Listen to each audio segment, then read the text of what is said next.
Hi, I'm Libby Derham. I'm a contemporary landscape artist exploring nature through expressive watercolour, informed by 4 generations of artistry.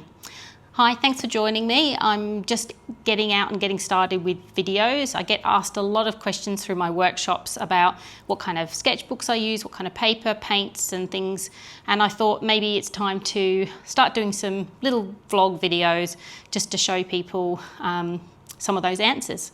I've got Sunshine Coast Open Studios coming up too, so it's really nice to be able to share some of the process of what happens in the studio when I'm not teaching. So today I thought I'd start with looking at sketchbooks.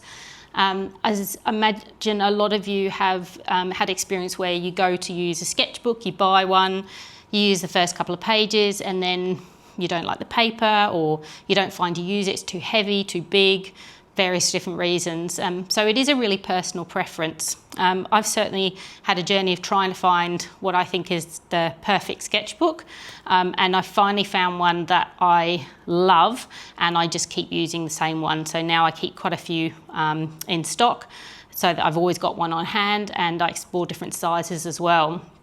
So the ones that I have gone to are the Stillman and Birn, and that's the brand of sketchbooks. They're from the US. They're beautiful quality as well, really lovely artist quality books. They are expensive, but I have found that they're worth the weight in gold because I actually will finish them, and I won't just start a couple of pages and then not stop. There's lots of different, as you can see on the back of the packaging, there's lots of different series within the Stillman and Birn range, and the ones that I really love are the Zeta series. So for me, that is smooth paper, so it's hot press paper. It's great for thin lines, for drawn lines. It's great for lots of washes, really heavy with the water, and it can really take quite a substantial amount of paint and water and movement on the marks on the paper. It's a 270 GSM, so it's lovely and thick. So when we talk about GSM, that's grams per square metre, and it's just to do with the thickness of the paper. So you can have a 270 gram hot press. You could also have the same in cold press, which is the textured, and it's really down to personal preference as to which kind of paper you like, and also the kind of work that you're doing. So for me, I like to be able to draw a lot in my work, so that's really important to have a smooth surface for me. I don't do a lot of dry brushing. You can do dry brushing on smooth paper, but if you love that kind of dry brush look, then it's better to do it on cold press, on the textured. And I love the staining you get onto the smooth papers as well. So there's lots of different ones. They also do one that's called Epsilon, and I have a few of those books here.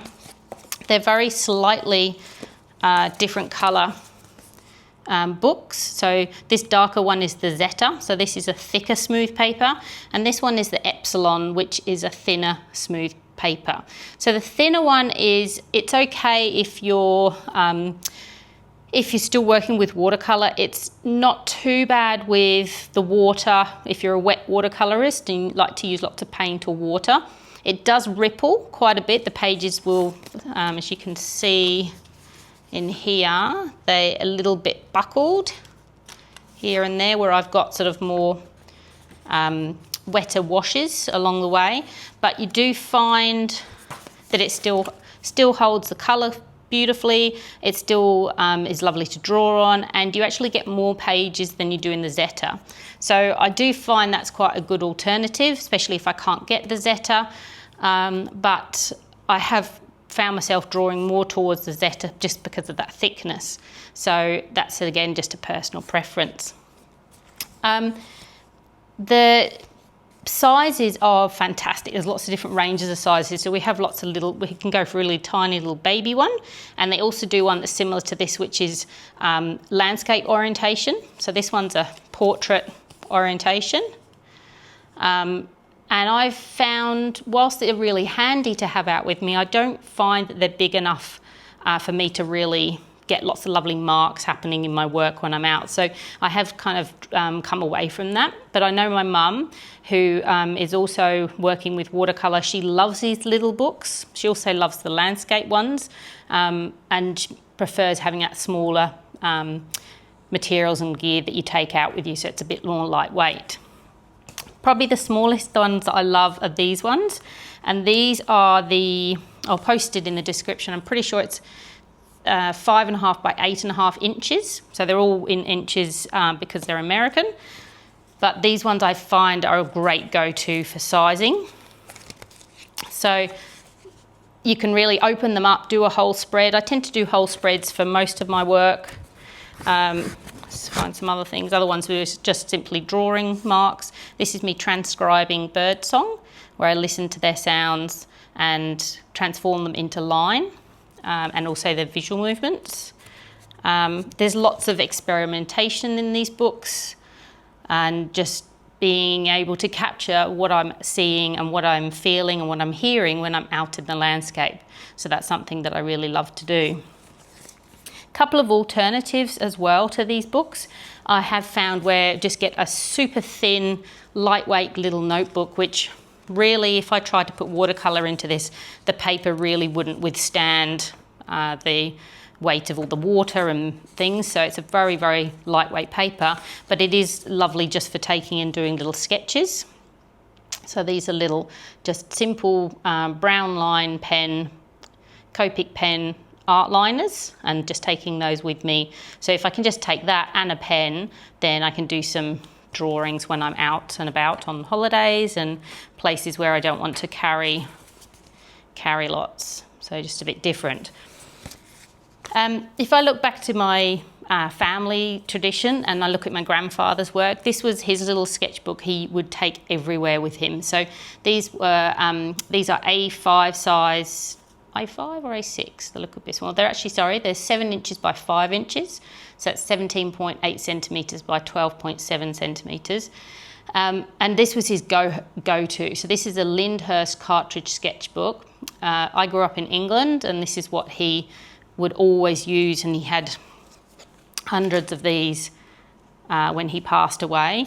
And they're just absolute treasures to keep of his records of when he was out places as well. So his was line and wash. So he would start with pen, and then he would add in just some very light washes of colour, making little notes along the way of what kind of colours he saw, and also where sunlight was coming and things like that. So let's take a bit more of a look. I'll show you through some of the sketchbooks. And feel free to ask any questions. Certainly one thing is I'm based in Sunshine Coast in Queensland, Australia. I find they can be quite hard to get, these books, but if I order through Jackson's in the UK, and I'll leave a link below too for that, they are fantastic at being able to send them over, and they're super fast in the mail. So I can order something on the Thursday and by the Monday things are arriving, so it's really great. Yeah. So let's dig in and have a look. Here's one already wrapped up, ready to go. So this one is a 7.5 inch by 7.5 inch, a square. This is a really lovely, versatile size, I find, to be able to take out with me. It's small enough to be able to pop in bags. The same with this little one here. So this one is a great size as well. And lots of experimentation in my book. So lots of playing with lines lately, really trying to push myself into more of the built landscape, away from just the nature, which I have been leaning towards in my practice for a considerable number of years now. These ones, we've got ink down the bottom here that is a little pot of liquid ink, an acrylic ink, which I use then a stick to dip in and work these lovely uneven lines, and then bringing in the rest of the watercolour. This one's over in Vanuatu, and the colour, trying to just capture some of those colours of the water, keeping it really loose and free flowing. And these marks that I have in here is the transcribing of those bird sounds that I'm hearing. This is also in Vanuatu. See, just ones where, you know, maybe I need to go back to and work on. It's really pretty awful. Other ones where I've tried other watercolours and really hated it. Ones where I'm just transcribing bird sounds, so it's just purely the transcription. There's no other paint involved in that one, and a few of those. making notes about what I was hearing. We've got other ones here where this one is a Copic brown pen. Not the sepia. The sepia is a little bit darker, but sepia is a lovely colour to use. And this one just working in with the pen and then bringing in some wash. So I'm just really experimenting at the moment with between drawn lines and watercolour. And same with these ones on cruise ships. And also trying to just capture just suggestions of figures and little boats and big cruise ships, different, and other ones are where I've started and haven't finished. So really just trying, this one here I was capturing just a simple plant, but just exploring with texture with felt tip pens and adding that in to see what that's like as well. So really I'm a big believer in sketchbooks being all about experimentation. It's a place to try new things and to capture what you're seeing as well as part of the world around you. Again, simple lines, lots of colours, things where the colours are a bit too dark and heavy, super bright, crazy colours. Again, just drawn line, that's on a cruise ship with the casino. Lots of interesting figures and things going past. Again, experimentation with Posca pens, but it is nicer just going back to just watercolour. We've got transcribing, but this time music, so something quite different with 3 different artists involved. More plants. Again, like just trying experimentations with neon pens. Trying experimentations with blocks of pencils and colours. Going back to just the watercolour. Crazy colours again, where they've gone a bit too crazy. Some's with a simple pen. So really just lots of experimentation. The next size up we go to is an 8" by 10", which is probably my favourite. And these ones, I love the fact that you can go really big and get, it's a bit bigger than an A4 piece of paper. And just really lots of experimentation again, lots of colour studies, sound studies, trying black ink and finding personally that's probably a bit too strong. Again, involving sounds. I really love using lots of white paper. I was brought up to do washes across large areas and really leave next to no whites, but I really love allowing more breathing space in paintings. Lots of coastline, exploring colours, exploring Banksias. These are our swamp Banksias, Banksia roba, and they're just beautiful, amazing Australian native plants. Sound studies with just monotone with black. This is Noosa River, lots of birds and sounds happening with looking across the river. The flowers in the garden. So these couple here, I've actually utilised and created greetings cards with them, which is a really nice way of getting some of your favourite images out of your sketchbooks into something that you can share.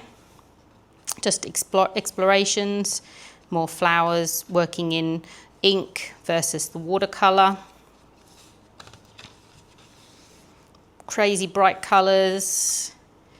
You can sometimes find yourself getting stuck in a rut with certain colours, so it's quite nice to push yourself to use colours that you wouldn't normally.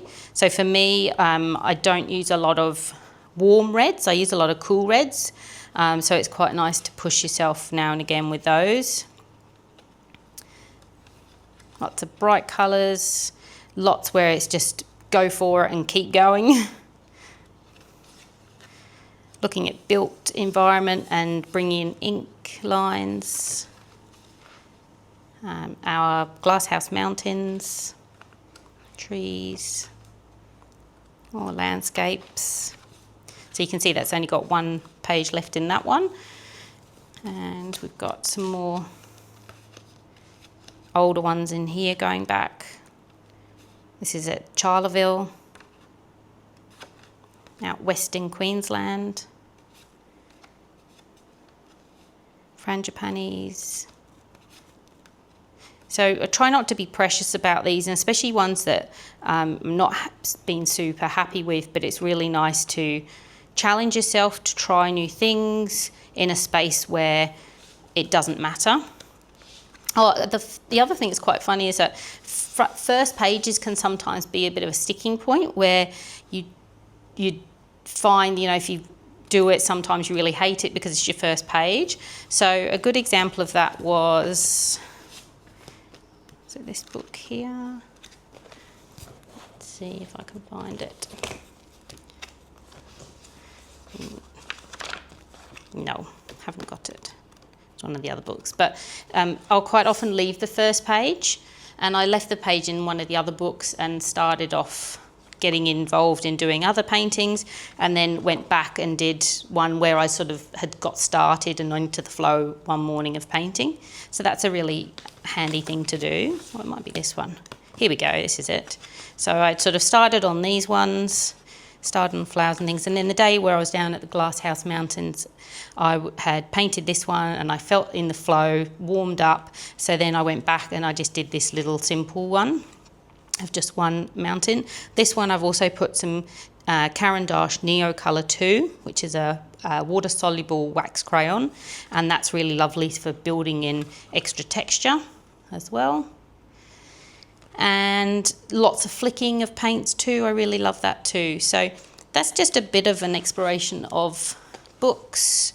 This one, as I was saying, is a really super thin one where I've added stickers and things in as I've gone and just kept it just as pen line drawings.